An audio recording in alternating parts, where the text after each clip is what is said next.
I've noticed a trend where the last week of the month tends to have less big, exciting releases, more just easygoing. March decided to be different. This week, there are several big names coming up. Each genre will be separated by the timestamps, and the honorable mention section actually might be the biggest. I've started putting series that I know everybody's excited to read, that I would like to read, but I haven't actually started them in the honorable mentions, so you could check there first if you want. But the other genres will have some cool things too.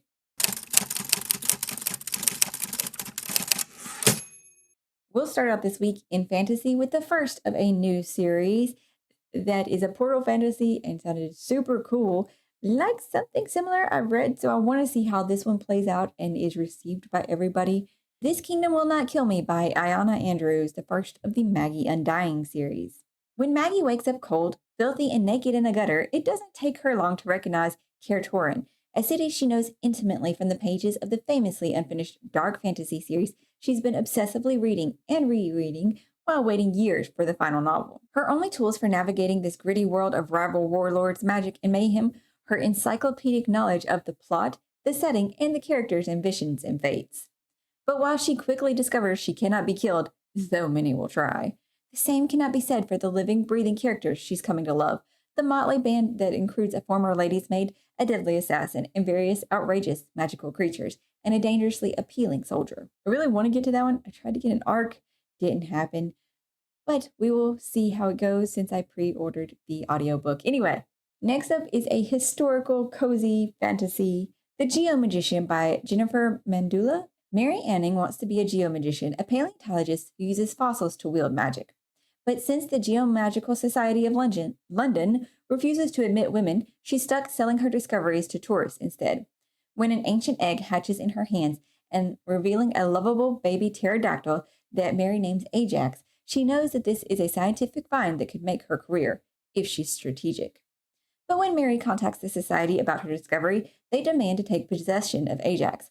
Their emissary is none other than Henry Stanton, a distinguished and infuriatingly handsome scholar, and the man who once broke Mary's heart. It is a cozy, so of course the romance will have to play some sort of part in it. Some people were a bit disappointed that there weren't a lot of dinosaurs, considering paleontologist is mentioned.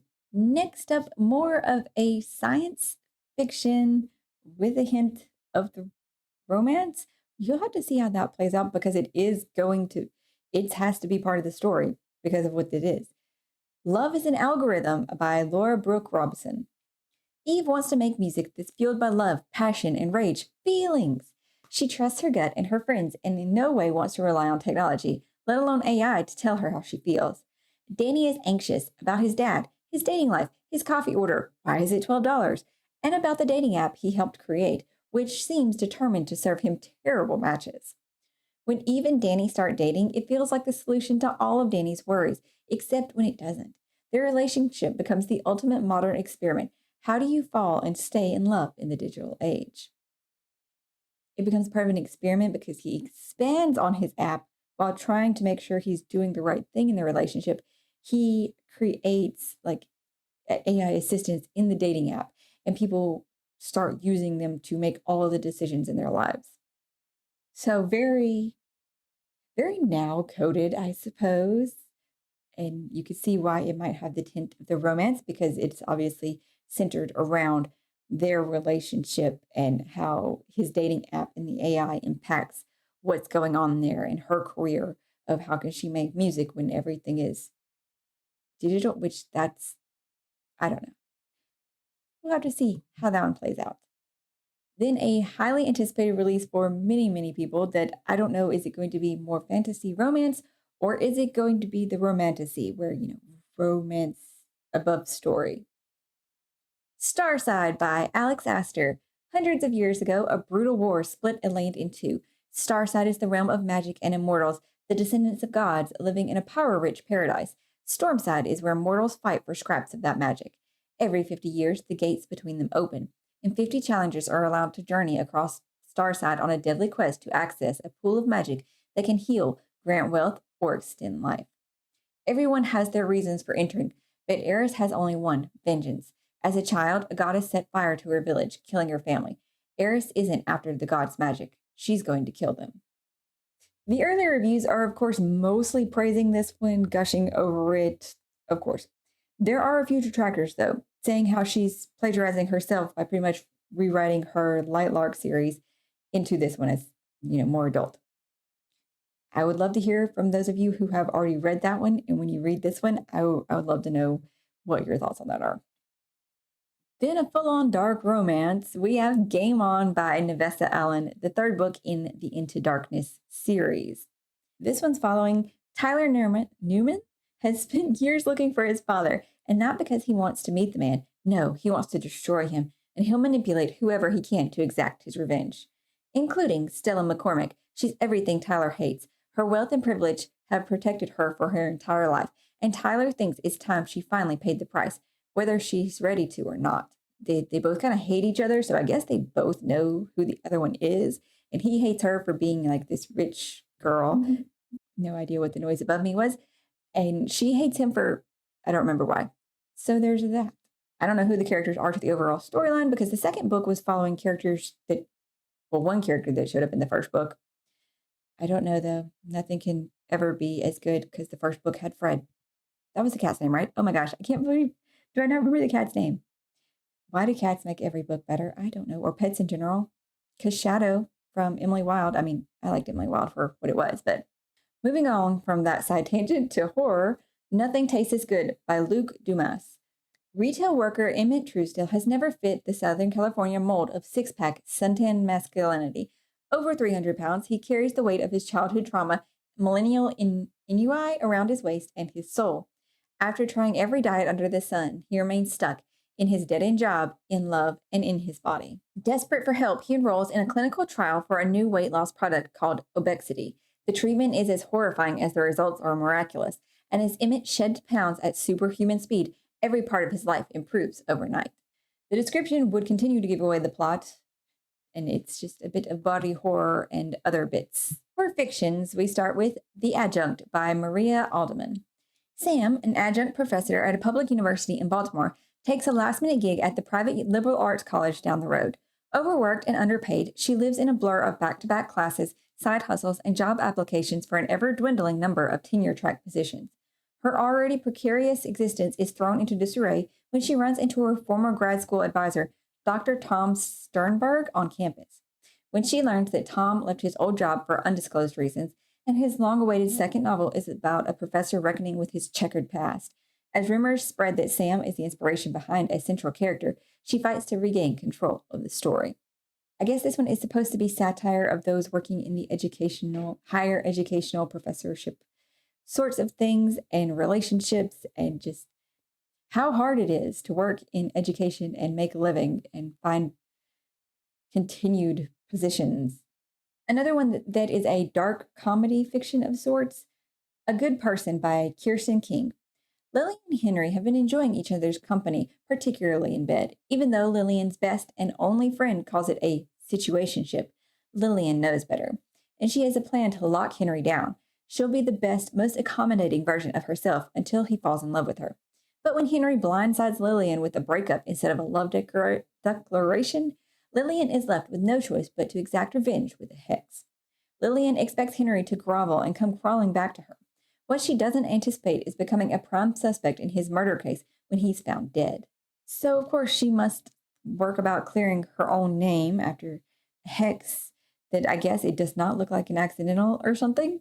Then a tale about family and the American dream, American Han by Lisa Lee. Growing up in the San Francisco Bay Area in the 1980s, Jane Kim and her brother Kevin dutifully embodied the model minority myth as their parents demanded, both stellar tennis players and academically gifted. They worked hard to make their parents proud. Jane went to law school. Kevin came close to becoming a professional tennis player. But where they started is nowhere near where they have ended up. Jane has stopped going to her law school classes, and Kevin, now a policeman, has become increasingly distant. When Kevin goes missing, no one recognizes his absence as the warning sign it is, until it erupts, forcing them all to come to terms with their past and present selves in a country that isn't all it's promised it would be. And of course, the parents are also trying to live the white picket fence American dream business. So everybody's kind of going on their own separate path to get to this dream state and finding that it isn't exactly what they expected or where they want to be. YA this week starts with Where No Shadow Stays by Sarah Hashim. 17-year-old Mina is always focused on what comes next: exams, school dances, lakeside picnics with friends. Looking to the future keeps her from dwelling on her past and how little she knows about where she comes from. Anytime she asks her father questions about Egypt or about her mother's mysterious death, he closes up. So when Mina receives an invitation from an aunt she's never met to visit the Haikal mansion, her mother's childhood home, she decides it's time to find her own answers. Mina travels to Egypt in secret, eager to learn more about her roots and what really happened to her mother. But when Mina returns, she doesn't come back alone. And she goes from the social butterfly, popular girl with all the friends to having to be an outcast because something keeps sucking the life from all the people around her. Then we have the YA thriller What We Did to Survive by Megan Lally. Hannah is having an incredible spring break. A week at a resort in Mexico with her best friend Emmy and her family is perfect for de-stressing from senior year, even if it's awkward being around Emmy's older brother Jackson, who she's had a crush on for as long as she can remember. But then Emmy meets a boy, and Hannah becomes kind of the third wheel on Emmy's spring break romance. In order to celebrate their last day there, said rich boyfriend charters a boat to take them out around the Mexico coastline, and Hannah and Jackson are invited along. Storm rolls up on them in the high seas, and things turn deadly. Things turn deadly on board. Which, okay. Where are the parents? That's all I got to ask for this way. Where are the parents? Who lets their teenagers go on a boat with a stranger? I sound old saying that, don't I? I sound old. For our nonfictions this week, we have two memoirs, Phases by Brandy. The remarkable performer chronicles her monumental rise to fame in this memoir of strength, resilience, and finding power in her own voice. From her early days as a teen church singer to becoming a Grammy Award-winning artist, Brandy reveals what shaped her into the icon she is today. Then we have Arsenio by Arsenio Hall. America's beloved late-night TV host reveals the ups and downs of his remarkable career as a trailblazing pioneer in this vivid, outrageous, behind-the-scenes, star-studded, no-hold-barred memoir of celebrity, race, and show business, and how he chose to walk away when he did have like the height of all the fame. He actually picked to step away, and why he did that probably will be discussed in this as well. To start off our honorable mentions, we have Steel Gods by Richard Swan, the next book in the Great Silence trilogy. Industrial revolution beckons, spiritual catastrophe looms, and the empire of the wolf teeters on the brink. This is the second series in this same world that did start with, what was it, the Empire of the Wolf trilogy? That sounds wrong. There was another trilogy, and now we have this one that people have been liking. They say that it is a bit dark and horror fantasy-ish. And I kind of want to try it. A conclusion, The Kingdom of Almonds by Ariel Kaplan. In the enchanting conclusion of the Mirror Realm cycle, the fate of all three realms hangs in the balance as Toba, Naphtali, and their companions must settle the question of Luz once and for all. This one is a more historical fantasy that takes place either in a version of our world or in a world going through a very similar set of events as what happened in historical Europe in that particular time period. Then we have the conclusion of the Cal Hopper trilogy, which is mystery, detective thriller. This one is The Keeper by Tana French. Retired detective Cal Hopper moves to a remote village in rural Ireland. His plans are fix up the dilapidated cottage he's bought, to walk the mountains, to put his old police instincts to bed forever. But something is wrong in this community, and he must find out what it is, even if it brings trouble to his door. And through the trilogy, he has been still having to investigate cases there. I think he's actually getting married soon in this one, but it is the conclusion. The next book up in the companion series or second series in this world of the highly popular Zodiac Academy world, Cindervale by Carolyn Peckham and Suzanne Valenti in the Sins of the Zodiac series. The wild is calling, the war is raging, our leaders are dying, and I'm starting to play treason all too often in my dreams.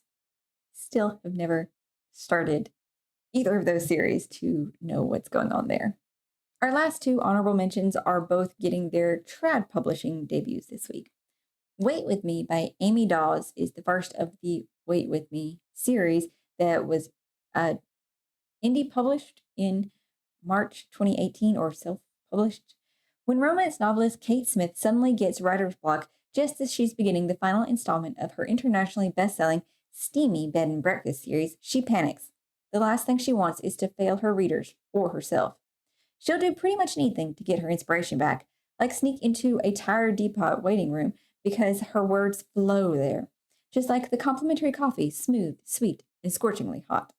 The first of the Legacy series, Reign of Shadows and Endings by Melissa K. Roach, that was indie published in 2023, says, out of all their creatures, the gods favored their children the most, but with that favor came the fear that their legacy would one day become too powerful. A world that the gods forgot. Deverum is a realm hidden among the stars. The gods gave their legacy the best of all the worlds, and then they left, having sworn never to return and never to interfere.